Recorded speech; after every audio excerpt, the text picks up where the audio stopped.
accountability, who's that rich and powerful, is outrageous, and this country shouldn't stand for it. But what if it turns out to be his get out of jail free pass? It's his path to, people will see him as a martyr. Okay. You're okay with that? He could become president again. He could become president anyway. Fareed, we either have the rule of law or we have no rule of law. The rule of law does not take into account if that might make you a martyr to somebody. I'm not sure why, in the self-proclaimed greatest country in the world, the shining city on a hill with our First Amendment and free press, it takes a comedian to offer a desperately needed respite from the endless both sidesism in this country. Which, by the way, is not a dig at all at Jon Stewart, but it's certainly a dig at the news media that is more concerned about balance than any semblance of basic common sense. So for those in the media who buy into this right-wing narrative that accountability will turn Trump into a martyr, first of all, please, have just an ounce of discernment. Be able to distinguish right-wing wish-casting from reality. Just because some clown on the right says something doesn't mean that we have to take it as sacrosanct. Sometimes, and I hope you're sitting down for this, Republicans' idiotic comments are allowed to come and go without etching them into stone in the side of a mountain. I know, unheard of. I mean, honestly, what part of no one is above the law is so difficult to understand here? Why is it that some journalists think that our justice system should calculate the electoral impact of their prosecutorial decisions? If Trump is a criminal, which he is, then he should be treated like every other criminal, period. You cannot claim to have equal justice under the law if you expect law enforcement to make decisions based on the political optics of an indictment. That is quite literally the polar opposite of how our justice system is supposed to work. But beyond that, this argument that indicting Trump will help him is just another way that Republicans are using to try and defend him. It is essentially a coping mechanism for them. Anytime Trump faces even an ounce of accountability, they start screaming about how this will finally lead to the red wave they've been waiting for. If 100 million people are going to vote for him, if they do indict him, you're going to get 120 million people vote for him. Because they're just, you can't take an honest man down. I think if he's arrested and indicted, it's going to help him. So go for it. It doesn't change a thing about his integrity and everything else. We all have sinned. We all have some things that we've done. If he was to get indicted, I think it'll just... more people come in here on Trump's side for it. How do you think it'll help him? Yeah, I think it'll help him. Definitely. Because it's not right. It's just not right. He's going to have more press time. His face is going to be out there more often and all that, and Trump's a fighter, so he's going to make it through this. And if they indict President Trump on fake charges to go after him to try to stop the movement that they cannot stop, he is going to win 2024 in a landslide victory, and then we will put him in the White House, and he will finish what he started. We will gut the government of all the traitors that are serving the globalists in America last. The only problem is this has always been wrong and has been proven over and over again. In fact, this is exactly what Republicans argued during Trump's first impeachment trial. You know what? This impeachment thing is only going to help Trump because it just seeds all the media turf to him. The Democrats thought that this spectacle was going to help. Well, our legal eagles will be here in moments to break it all down. Just how damaging it was for the Democrats today. So they're really going to help President Trump get reelected with this, aren't they? Well, no, we're going to take the House back, keep the Senate, and the president's going to win because of this BS. I agree with you. Senator, thank you. The president has done amazing things. He's probably the most productive president in the history of this country, despite this tyrannical witch hunt. I mean, he's doing a fantastic job in light of a daily pounding since he's gotten there. I say President Trump, wear it as a badge of honor.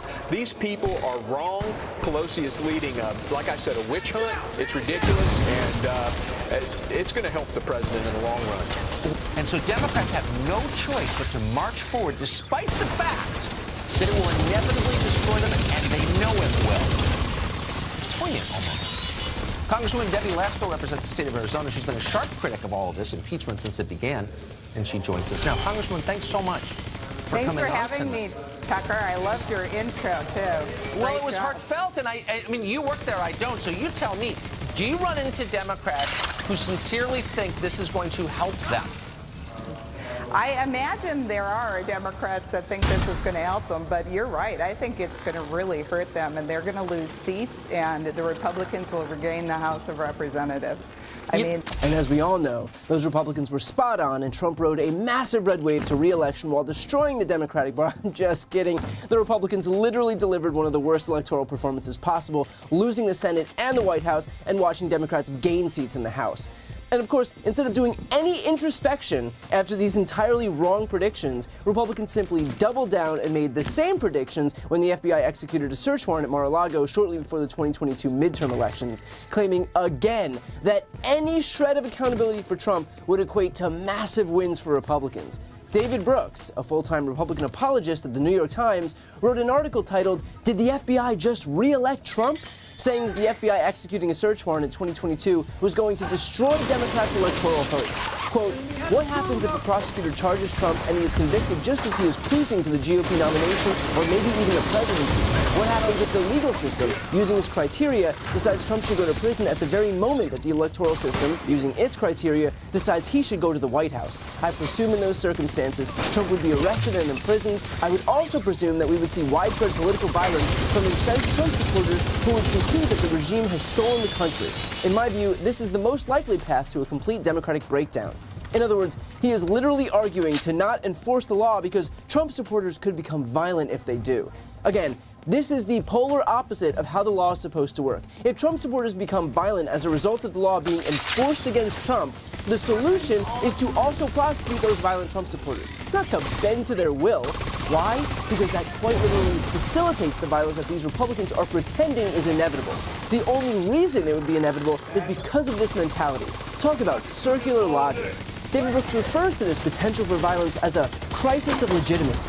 But clearly the actual crisis of legitimacy here is that Republicans and commentators like him think that the justice system doesn't actually apply to those who have a cult following, or that for the sake of balance, you need to consider the electoral optics when deciding to prosecute someone. Here's an idea. Maybe don't commit crimes, and then we won't have to twist ourselves into pretzels defending our team. I've said it before, and I'll keep saying it. This is what happens when there is not swift accountability. The more time it takes for prosecutors to make a decision in Trump's multiple ongoing criminal investigations, the more time it gives Trump and his allies to foment violence, sow doubt about the legitimacy of our laws, and find ways to intimidate the judicial system. The New York Times reported last week that Trump has been worried about being indicted since the 1970s, and that is owed to the fact that he's been evading the law for his entire adult life. He's been this way forever, and he always will be. The man is 76 years old. He's not going to have some epiphany and suddenly stop acting like a mob boss. Meaning that the onus isn't on him to change, it is on law enforcement to finally hold him accountable. And look, I know that these investigations are serious and complex, and it's important to build as strong a case as possible to make sure that it's bulletproof. But swift action is also important, and we're now seeing the impacts of what happens when justice is delayed. So no, Trump being indicted is not going to produce some red tsunami that he'll leverage to coast back into the White House. And no, prosecutors shouldn't even think about that when making their legal decisions. But they should think about how to protect the rule of law from those who seek to undermine it. And that means that they cannot flinch in the face of this Republican onslaught. The law is the law, whether you have a violent cult following or not. Before you go, a quick announcement. I've started a Spanish YouTube channel. Democrats desperately need to be able to appeal to Spanish-speaking audiences, so this is me doing my part. To help that channel get going in the algorithm so that we can finally start spreading our progressive message and breaking the conservative stranglehold on Spanish-speaking media, please subscribe and watch a few videos. The link to that channel, called Brian Teller Cohen Espanol, is right here on this screen. And of course, to see more of my content in English, make sure to subscribe to this channel as well. The link is also right here on the screen. Thanks so much for watching.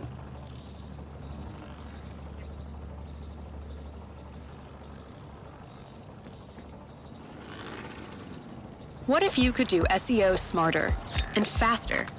With Wix, you can edit your meta tags page by page or all in one go. Modify your URLs, inspect all of them in one click, and more. Save time, customize freely with SEO on Wix. You were wearing goggles, a helmet? Yes. Okay, kind of looked like everybody else on the slope? That's always my intention. Okay. Probably had a better ski outfit, though, I bet. I still have the same one. I just have one. Okay. Actress Gwyneth Paltrow is currently on trial over a 2016 accident that happened on a Park Valley, Utah ski slope. Now, a retired doctor is alleging that she crashed into him and caused some pretty serious physical damage as a result. She claims otherwise. Gwyneth Paltrow says, no, he crashed into me.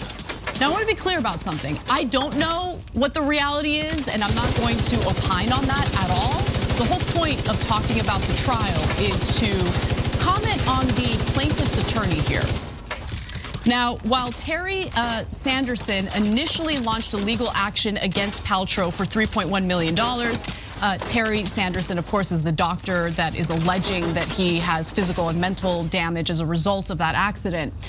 It was reduced to $300,000. He says he was left with permanent traumatic brain injury, 4 broken ribs, pain, suffering, loss of enjoyment of life, emotional distress, and disfigurement after a full body hit by Paltrow.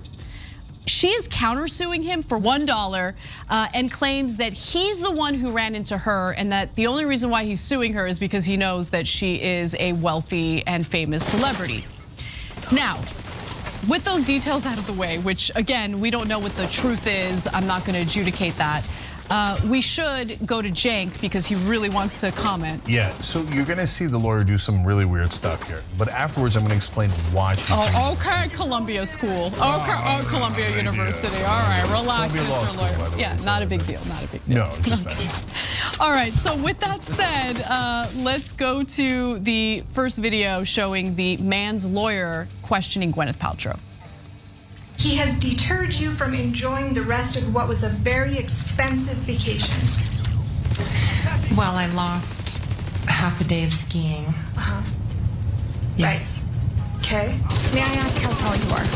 I'm just under 5'10". Okay. I am so jealous. I think I'm shrinking though. You and me both. I have to wear 4-inch heels just to make it to 5'5". Oh, so they're very nice. Oh, thank you. I was yelling at him. Pretty loud. Pretty forceful. I was pretty upset. Right. You're small but mighty. Actually, you're not that small. So, and you're not trained in accident reconstruction. Me? Yeah. No. Neither am I. All right. Are you good friends with Taylor Swift? No. Overruled? You're not good friends with Taylor Swift. I would not say we're good friends. We are friendly. I've taken my kids to one of her concerts before, but we don't talk very often. Oof, little frenemy action with Taylor Swift and Gwyneth Paltrow. My favorite part of that video was the very beginning where she's like, well, I did lose half a day of skiing. I know. Anyway. Gwyneth Paltrow, but so look, everybody's a buzz about this because the lawyer seems to be so weirdly friendly with Smitten with her. Yeah, with Gwyneth Paltrow. Like people are wondering if she fell in love. Right? Okay, no.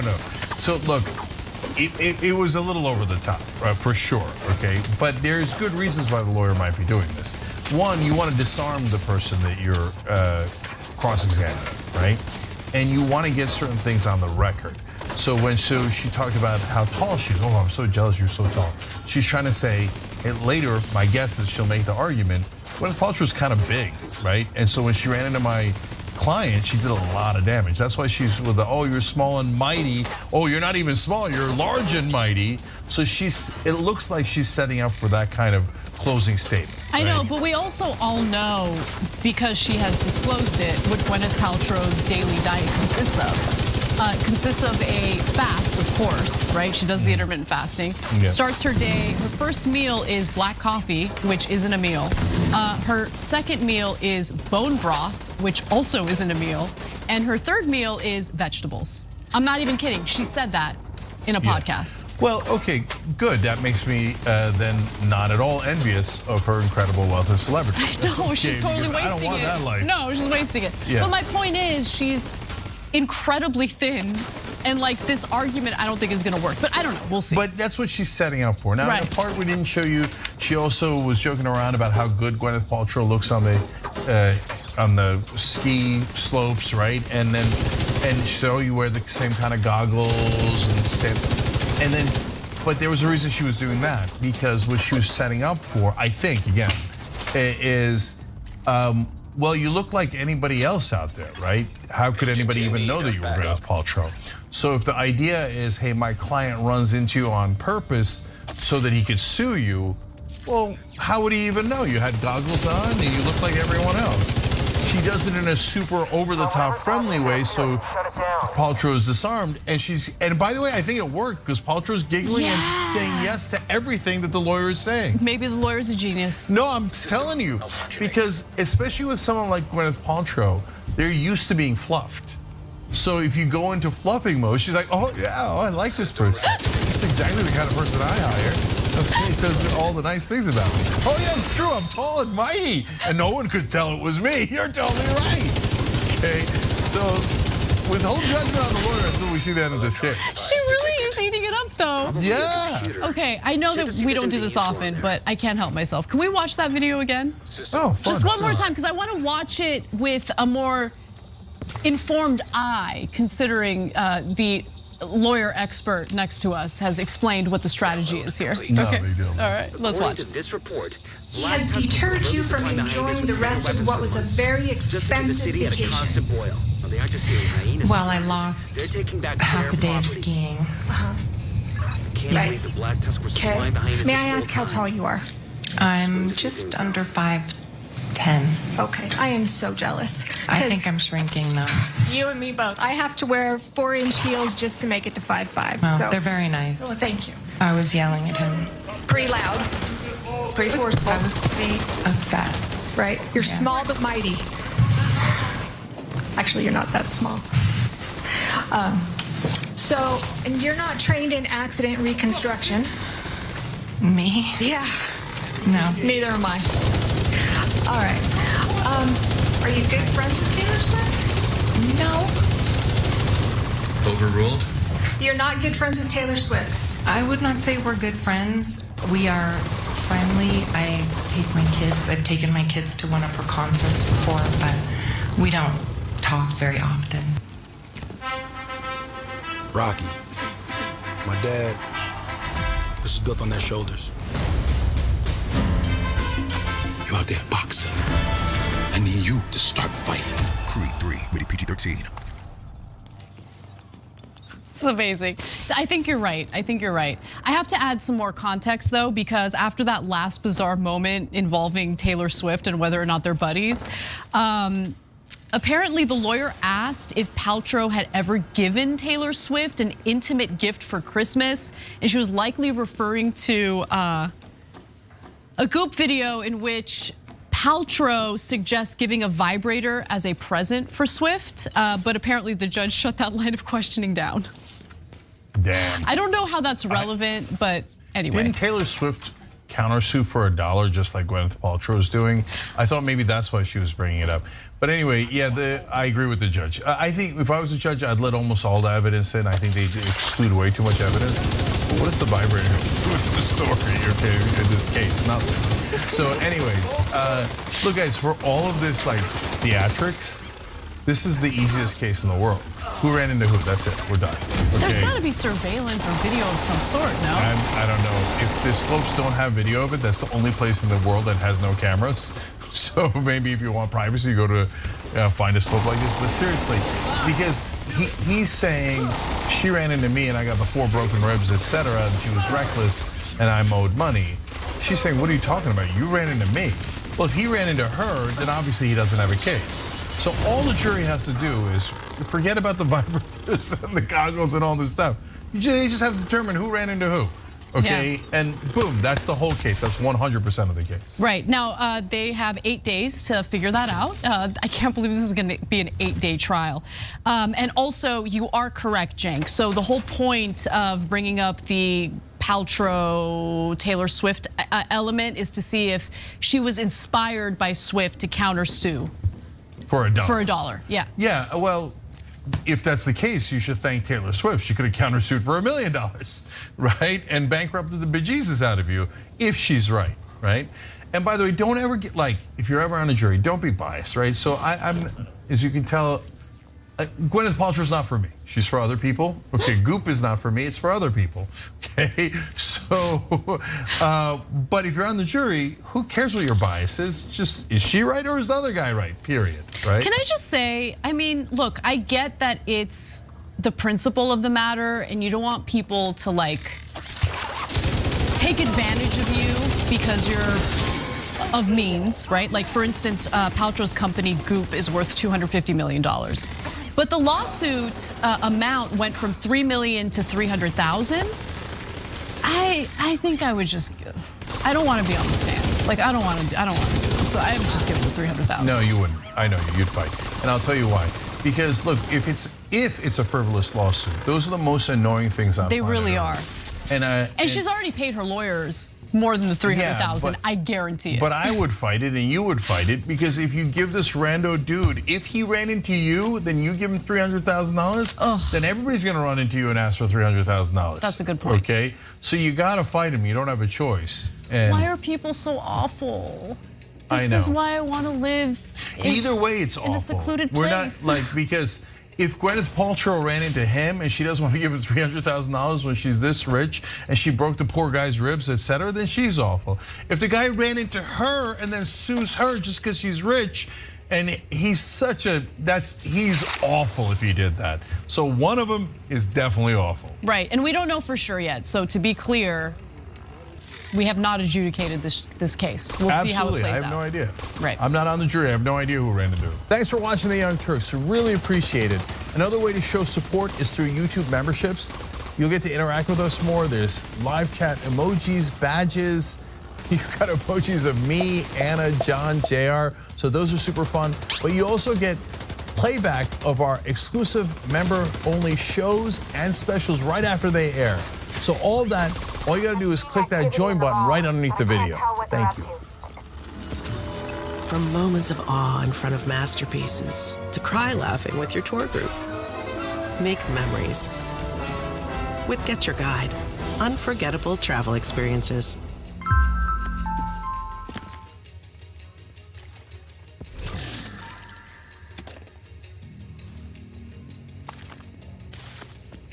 This man just can't keep it in his pants. Dwayne Johnson just got rocked. Elon's desperate flailing. The crisis at the border is about to get worse. New PewDiePie model. We're gonna talk about all that and so much more on today's brand new Philip DeFranco show, so buckle up, make sure you're subscribed, and let's just jump into it. Starting with, this man right here makes Nick Cannon look like an amateur, because this man is Jonathan Jacob Meyer, and he reportedly has over 500 children. And the reason we're talking about him today is he is currently facing a lawsuit aimed at forcing him to stop donating sperm, with a lawsuit saying that Meyer's prolific and obsessive donation habit heightens the risk of accidental incest for the children. And the thing is, this idea in general, it was a known concern. In fact, right now, Dutch guidelines limit donors to fathering 25 children in order to minimize the risk of incest and inbreeding. But Meyer apparently said, to hell with that, because he reportedly donated at least 13 clinics in the Netherlands, as well as used websites and social media to reach out to women looking for donors. In fact, back in 2017, after the Dutch Society of Obstetrics and Gynecology had learned that Meyer had already fathered more than 100 children, he was blacklisted from all clinics in the Netherlands. And then he reportedly discontinued his donations to Ukraine and Denmark, as well as internationally. I understand the 550 number that's getting thrown around, right? That doesn't factor in children who may have fathered using those international services or anonymous donations. With one professional who tracked Meyer's movements telling the Times in 2021 that she had found mothers of his children in Australia, Italy, Serbia, Germany, Poland, Hungary, Switzerland, Romania, Sweden, Mexico, and the U.S. Many of the mothers of Meyer's children displeased with learning how many kids he had. With one mother from the Netherlands partnering with DonorKind, a Dutch organization for children conceived via sperm donor, bringing this lawsuit against him. With a mother claiming that Myers told her that he didn't have more than 25 donor children, so she was very surprised to learn the truth, saying, had I known this, I would have never chosen it. And adding, when I think about the consequences this could have for my child, I get a bad gut feeling and I become uncertain about his future. How many more children will be added? So you have DonorKind and this mother looking for the court to order Meyer to stop donating and for any clinic that has his sperm to destroy it. And then in entertainment news, Dwayne Johnson owes $30 million to Disney, Netflix, and a bunch of other major studios. Though, no, not that Dwayne Johnson. I'm not talking about The Rock. Rather, it's this completely other guy that also just happens to be named Dwayne Johnson. Because according to this new report from The Hollywood Reporter, this random guy just agreed to resolve a piracy lawsuit with those studios. Right? Because it's Dwayne Johnson, who's never asked you if you can smell what he's cooking, was sued by Universal, Disney, and Netflix back in December of 2021 for copyright infringement. And other studios like Warner Bros. And Paramount later joining on to the case. And that's because Johnson was accused of operating two services and sole subscription copyrighted shows. To the extent of the piracy here reportedly being massive, with those services hosting things like Harry Potter films and The Office. And on top of that, there was reportedly a live feed channel that allowed people to access HBO Cinemax and more. From just one of those services, Johnson allegedly made $3 million in annual revenue. But ultimately, he's now agreed to pay $30 million over the matter, and he's also barred from continuing to operate any service with pirated content. So this is obviously a win for Hollywood, but I don't know how long-term of a win. Because for them, I imagine this is like a never-ending game of whack-a-mole. With Bloomberg reporting that piracy costs the entertainment industry $71 billion a year globally. And then, why are people saying PewDiePie just figured out a real-life infinite money glitch? Well, that's because over the last few days, his whole Twitch channel, which has sat dormant for years, has seemingly come back to life. Except this isn't PewDiePie making a big ol' return in Twitch streaming, and it's not like he got hacked. Instead, what's actually happening is his catalog of nearly 5,000 YouTube videos is just playing 24/7, back to back to back. With people then dubbing it a money glitch because the sheer amount of content they can throw out to the public simply by recycling those videos. There's an always-on channel, he's getting ad revenue, possibly new subscriptions, and introduces him to new audiences. This may be just a small part of what ends up being a much larger movement, because this appears to be a partnership with a licensing company called IPD that are calling the stream initiative PewDiePie Infinite. And I think that this is even remotely a success because I see a lot of other creators do it. Because in part, there are a lot of creators that don't want to just like do other shit. For example, I have a show over on Snapchat, except I literally have nothing to do with it. That's just a company called Jelly Smack that repurposes my content. We get a completely different audience. We bring in a bunch of different revenue. When it comes to PewDiePie or other creators, I can understand the appeal of like an always-on channel. I mean, how many of us have or have had a show in the past that we just like we put on in the background? Like, I know for some people it's like Friends or The Office. Others it's Family Guy or The Simpsons. Why not this? With one of your favorite creators, and at the same time, there's a chat with it. So you can watch it passively, or it could be you and a bunch of fans like actually interacting. But ultimately, we're gonna have to wait to see how people in the market react to this. Is this successful? I hopped in the middle of today's show, and there were 1,500 concurrent viewers, which is not nothing, but it's also not crazy numbers. With this, I'd love to know your thoughts. And then, Ticketmaster is officially headed to court. And this, over that complete shit show fans dealt with trying to get tickets to Taylor Swift's Eras Tour. Dealing with hours of technical difficulties, glitches, getting booted, pretty much everything other than a street fight happened. Though if it did, that wouldn't surprise me, but all in an effort to get tickets, and most walked away empty-handed. Which is why we saw fans filing a lawsuit against Ticketmaster, and that suit actually had its first hearing in Los Angeles yesterday. On a website titled Take Down Ticketmaster, the firm representing the Swifties claims fans' experiences with Ticketmaster indicated a potential pattern of fraudulent behavior and antitrust violations by the company. And in this case, there are over 300 plaintiffs, with some flying from all over the country to be present at the hearing. With 30 plaintiffs, most of whom actually participated virtually, speaking on Monday about the kind of lawsuit they're seeking. With lawyer Jennifer Ann Kinder specifically planning to not seek class action status because she feels that individual trials will be more effective for the plaintiffs. So with these, we're seeing fans seeking at least $2,500 each in damages. Though, as the LA Times noted, their real goal is to break up Live Nation's monopoly. With one Swiftie telling CNN, it has nothing to do with the money. It has everything to do with Ticketmaster is the only venue in town. It's the only place to get tickets. And Kinder telling the LA Times that she wants forensic data on what went down the day Eras Tour tickets went on sale, how bots got in, why the site couldn't accommodate all the users, and explaining, I think that's the single best source of information we're going to ever have about the power and control they have, and that the only remedy is complete breakup. Also, with this hearing, there was a rally of at least a dozen Swifties outside of the courthouse holding signs with song references vowing to take Ticketmaster down. And for Ticketmaster, like, these aren't even the only sets of fans that are suing them, or because you have Drake fans also filing a price gouging lawsuit against them as well now. And then, digital security is a must, and the majority of account hacking happens via credential stuffing. Or suppose you use your usual email address and password on a website that wasn't maintained, it got compromised. Your username and password could end up on the deep web or hacker forums. So how can you protect yourself? Well, that's where our fantastic partner and sponsor of today's show, NordVPN, or more directly, NordVPN.com/PhillyD, comes in. When hackers get your information, they can take over your username and password to get into other websites like Facebook, Amazon, Netflix, and more. So if you've used the same password for all or some of the other websites, they might succeed in getting into your account. But NordVPN can alert you if this happens when you turn on Dark Web Monitor. And also, be sure to use a password manager like NordPass to generate strong, unique passwords and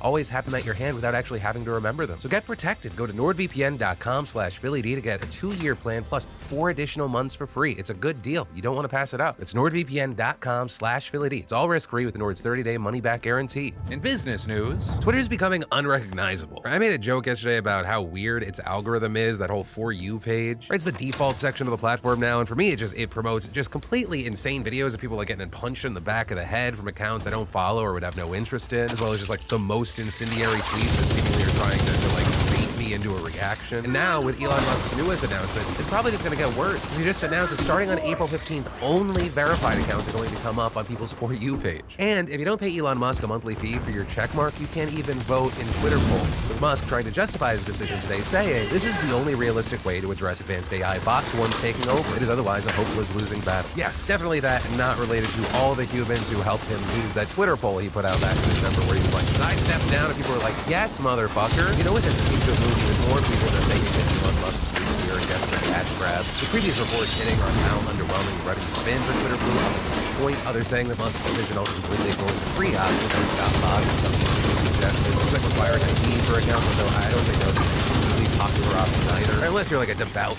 Musk follower, nothing up until this point makes you go like, yeah, I trust him with my government ID. And understand, I say all this only being impacted by really one thing. Right? Like I see verified accounts are losing their status on April 1st. Oh no, poor me. For me as a person, don't care. Like I wasn't going, hey, look who's verified on Twitter. That's it. I do think it's gonna cause so much fucking confusion for so many people, for so many different reasons. As far as Twitter Blue, that doesn't affect me because I've been subscribed to Twitter Blue before Spaceman bought the site. But for others, I mean, in addition to the people getting confused about who's actually who with everyone being verified and there being a lot of name dupes, there are now likely a ton of creators going, wait, so I'm gonna lose my audience if I'm not paying Elon Musk $7? But with that, there's one last piece of the puzzle that makes it all kind of look worse. That's because according to an alleged leak, there's a list of 35 people that Twitter doesn't enforce these restrictions on. Because normally the algorithm somewhat limits how far a tweet can reach, even if you're paying $7 a month. But allegedly, for these 35, their stuff's boosted and way more likely to show up in your feed as well as not get limited. So with this, only 14 of the names were revealed, but they include Elon Musk, Ben Shapiro, and a popular MAGA account named CatHerd2, an account that's actually so popular that even Trump cited a poll that they ran on Twitter once.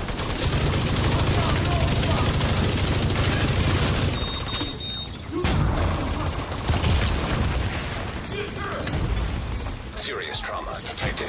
But understand, not just one side was represented. You had people like Representative Alexandra Ocasio-Cortez, President Joe Biden, celebrities like Mr. Beast and LeBron James. Though here, based on other reports, it seems that Elon's tweet get the most boosting. But ultimately, we're at a place where we're gonna have to wait to see what actually happens from these changes, right? Does Elon Musk making the base version of Twitter kind of just fucking suck inspire enough people to sign up to Twitter Blue where there's a big enough revenue change? Maybe. Who knows? I mean, I personally think it's gonna fail. Twitter used to be the app I use the most. I barely fucking post on that thing. Now it's pushed me really more towards like TikTok, right? And that's just because it's part of my job. But as far as like a consumer experience, it genuinely feels like he's actively tried to ruin the website. And then some former Chipotle workers are getting over $250,000, with the company now reaching a settlement with the National Labor Relations Board over a dispute about unionization. And so a single location in Maine had voted to unionize over pay and staffing issues. But Chipotle claims that the whole union thing had nothing to do with the closing, and rather it was those staffing issues. But the NLRB said, hey, no, this looks like retaliation. Though we likely won't know the official truth because both sides have settled, with Chipotle admitting no guilt. Instead, being able to say, you know, it's just the litigating of all this would have been more expensive than just paying the $240,000.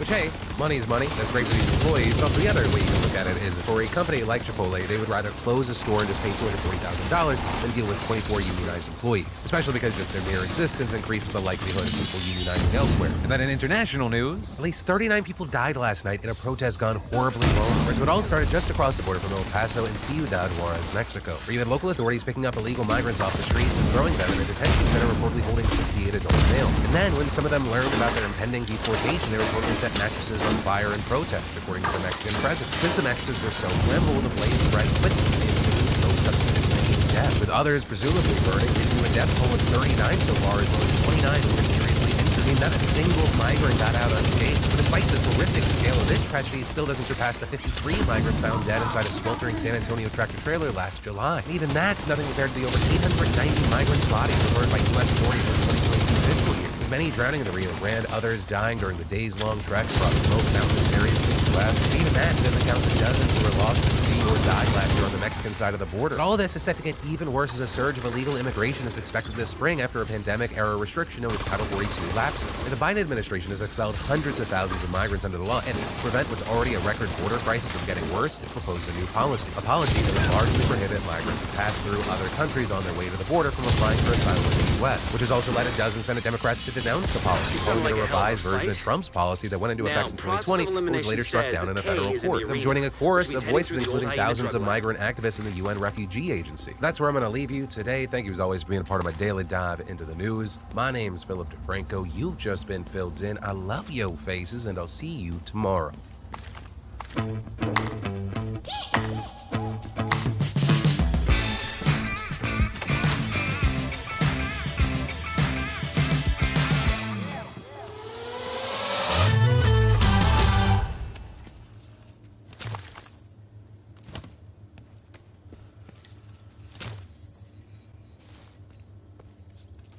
So one of the things that's been happening in Florida is this like crackdown on wokeness led by Ron DeSantis.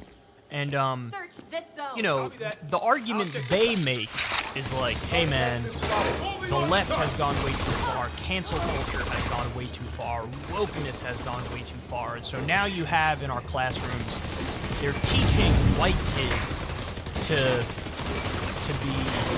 feel bad because they are white. They learn that their people were enslaving people and treating people terribly, and so they want to make white people feel bad about that, and they want to basically teach reverse racism instead of being, you know, colorblind and seeing everybody equal. These are the arguments that they make. When it comes to LGBTQ issues, they say, well, if we're teaching gender confusion to our children, so you have a perfectly normal male student and the teacher gets a hold of them and makes, are you sure you're male? Do you want to try out the opposite? Like, this is the stuff that, they argue this, right?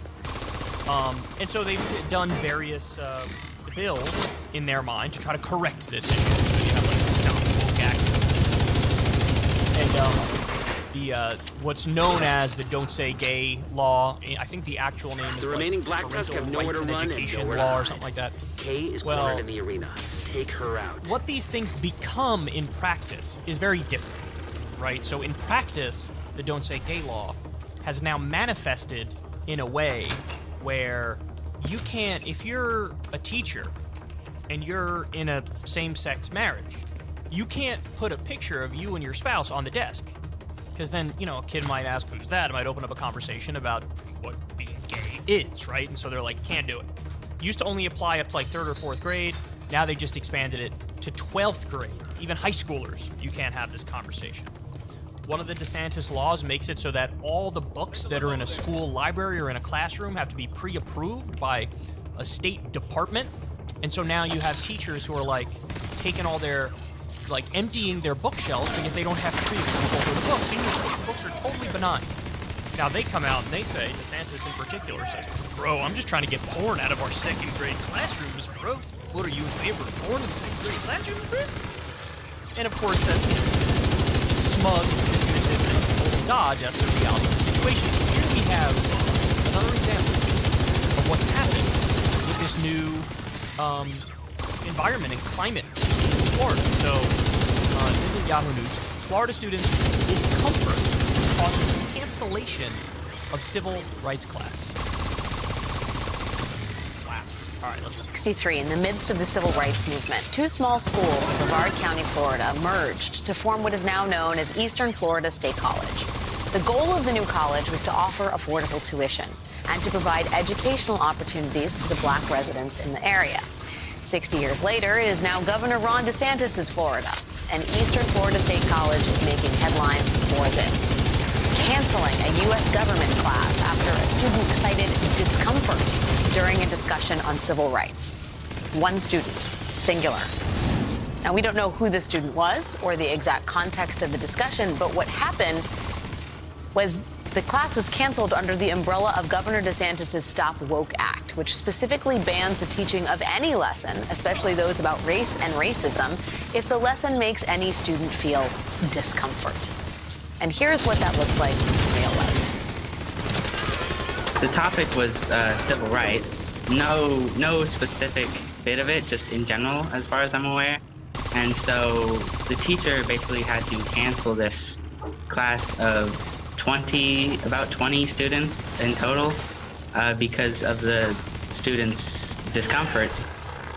Due to ongoing legal challenges, the Stop Woke Act has not been implemented at Florida colleges and universities yet. But confusion and concern are already widespread as teachers from elementary to high school to college reevaluate the way they teach and apparently what they teach. In the meantime, a college established during the civil rights era has to figure out whether it can even teach students about the civil rights era. So this is the climate that's been created. Now again, the law has not been implemented yet, but what you have is professors and, you know, administrative people in the school, they don't know how to handle it in a situation where you get a complaint from a conservative student, and so they're like, I don't know, shut it down. They don't want to get sued. They don't want there to be legal repercussions, so they're going the play it safe road. That was the same thing that happened with the teachers who had to empty their bookshelves. It's like, they don't know. Are they running afoul of the law? The stuff hasn't been approved by any department yet in Florida, so what do? I don't know, play it safe. Cover up your bookshelf or empty out your bookshelf. This is what's happening. And so it is supremely ironic that the same people who